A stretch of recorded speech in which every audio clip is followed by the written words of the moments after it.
पिछले कई वर्षों से लगातार हर राजनीति और समाज पर इन्होंने बड़ा तीखा प्रहार किया है अपनी कविता के माध्यम से। मेरी मुराद है स्नेहा किरण जो राष्ट्र सेविका समिति अररिया की जिला अध्यक्षा भी।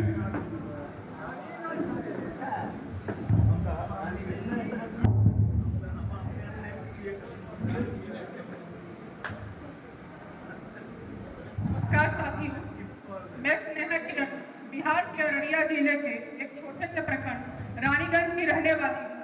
कोसी माटी कई महान साहित्यकारों की जननी रही है, इसलिए मैं खुद को कहीं न कहीं गौरवान्वित पाती हूँ कि उस आबो हवा में मुझे भी रहने का सौभाग्य मिला है।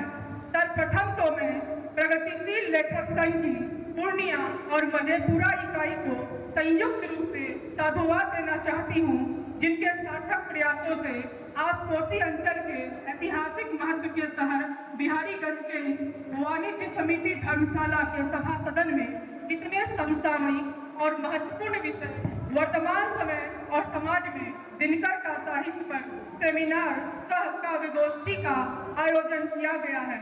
अपने नाम के अनुरूप ही एक श्रेष्ठ संतुलित और सार्थक सामाजिक साहित्यिक परिवेश को कायम रखना ही आज के इस साहित्यिक कार्यक्रम का मूल उद्देश्य है। समारोह में आए हुए सभी मुख्य अतिथियों, विशिष्ट अतिथि महोदय, कार्यक्रम के उद्घाटनकर्ता व अध्यक्ष महोदय, आदरणीय एवं मेरे आदर्श व्यक्ति श्री देव नारायण पासवान देव बाबू, अधिकारीगण, जनप्रतिनिधियों, सुधीर साहित्यकारों, क्रांतिकारी कवियों, बुद्धिजीवी कलमकारों और पत्रकारों व तमाम आदरणीय श्रोतागण का मैं हार्दिक अभिनंदन करती हूँ।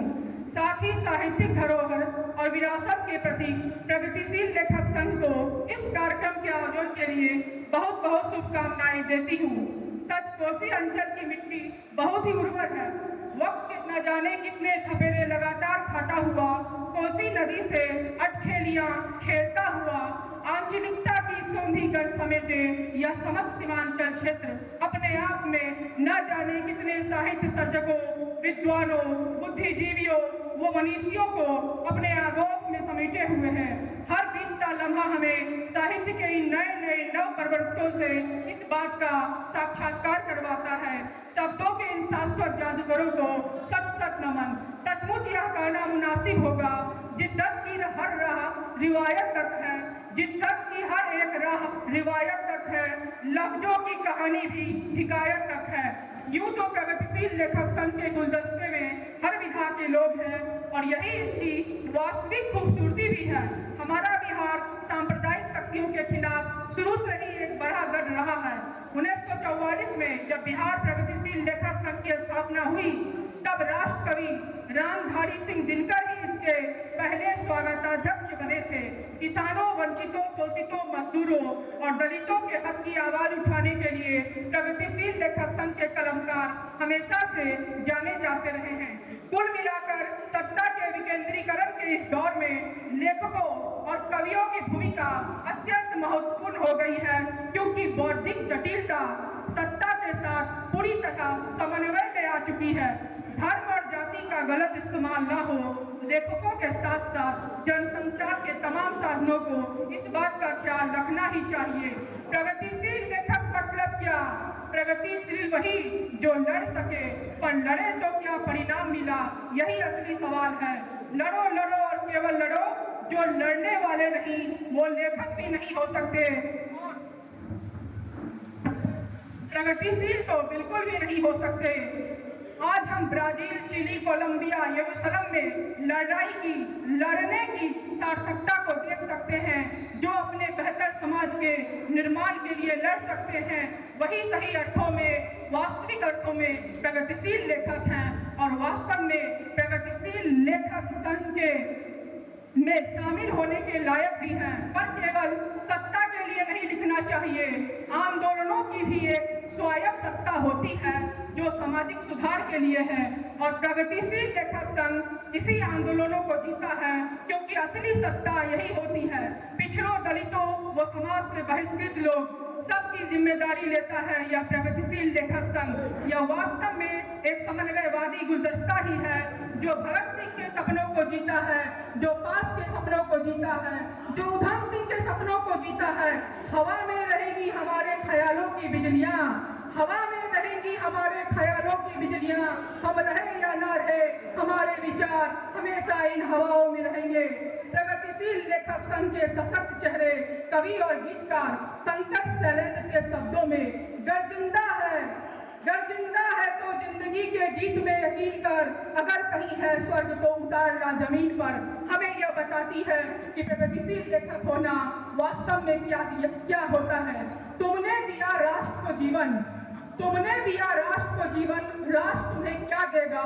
अपनी आग तेज रखने को नाम तुम्हारा लेगा। जी हाँ, राष्ट्र कवि रामधारी सिंह दिनकर की लिखी ये पंक्तियां आज खुद उन पर ही चरितार्थ हो रही है। दिनकर ने जिन समाज और राष्ट्र की कल्पना अपनी कविताओं में की थी, वह पुस्तकों के ऊपर जमी धूल की परत में अपने अर्थ को खोती चली जा रही है। आज की युवा पीढ़ी साधित साधना केवल गूगल और विकिपीडिया से दो पंक्तियों को खोजकर और उद्धृत कर अपने कर्तव्य की तीसरी कर लेने तक ही सीमित रह गई है।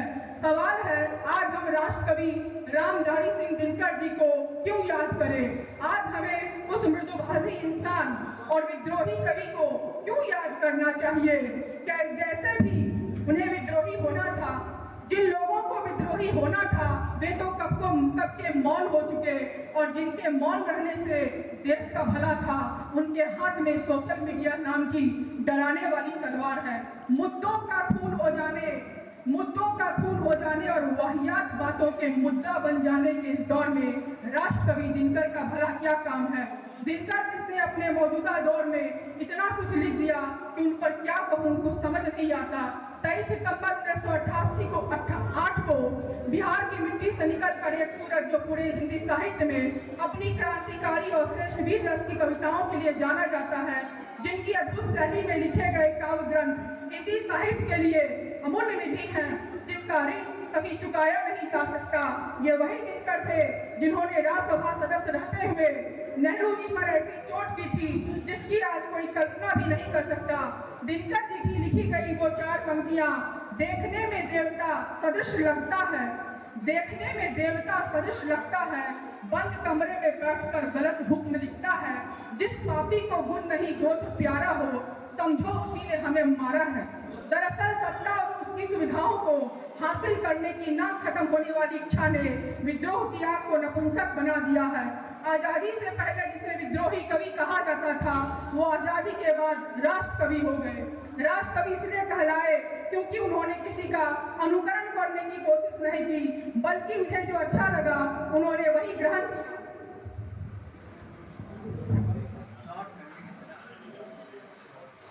यह दिनकर के भीतर का अदम्य नैतिक साहस ही था जो उनकी साहित्यिक भाषा में उभर कर सामने आती है, और दिनकर जी का यह नैतिक ही बल ही था जिन्होंने नेहरू जी को यह कहने का साहस किया कि जब जब राजनीति लड़खड़ाई है, साहित्य नहीं उसे संभाला है। दिनकर जी ने अपने समय में राजनीति के दोमुंहेपन, जन विरोधी चेतना और भ्रष्टाचार की पोल को खोल कर रख दिया था। दिनकर जयंती पर केवल पुष्प दान कर कर्तव्यों की इतिश्री नहीं हो सकती।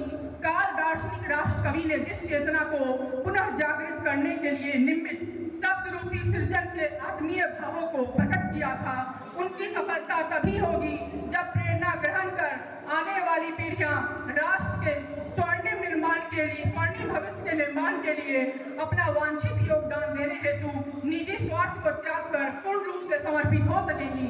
राष्ट्र कवि रामधारी सिंह दिनकर की जयंती पर कोटि सा नमन करते हुए स्वरचित प्रथम कविता दिनकर मार्ग की कुछ पंक्तियों को मैं आप सबों के समक्ष साझा कर रही हूँ।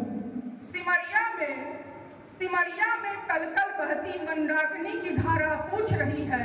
सिमरिया में कलकल बहती मंदाकिनी की धारा पूछ रही है। संस्कृति के 4 अध्याय पढ़कर भी आज युवा पीढ़ी क्यों मौन रही है? संस्कृति के 4 अध्याय पढ़कर भी आज युवा पीढ़ी क्यों मौन रही है? क्या केवल श्रद्धांजलि सभा और पुष्प गुच्छ की माला ही है राष्ट्र कवि का सम्मान।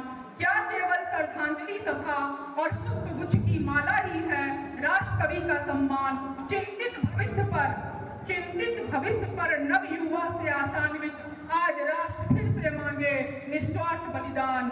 आज राष्ट्र फिर से मांगे निस्वार्थ बलिदान। दिनकर नहीं है बस एक किंवदंती, दिनकर नहीं है बस एक किंवदंती, बल्कि है एक जीवित स्मृति। इस प्रेरणा का घर घर हो प्रसार, गांव गांव दिखे नव सृजन के आसार। दिनकर मार्ग मांगे शीघ्र अति शीघ्र हो, अग्र प्रस्थान अग्र प्रस्थान अग्र प्रस्थान। दूसरी कविता समूह के समक्ष साझा कर रही हूँ। प्रगतिशीलता की सौंधी खुशबू से हम सब हुए सराबोर। प्रगतिशीलता की सौंधी खुशबू से हम सब हुए सराबोर, पर हमने वास्तव में दलितों, वंचितों, शोषितों और मजदूरों के लिए क्या किया?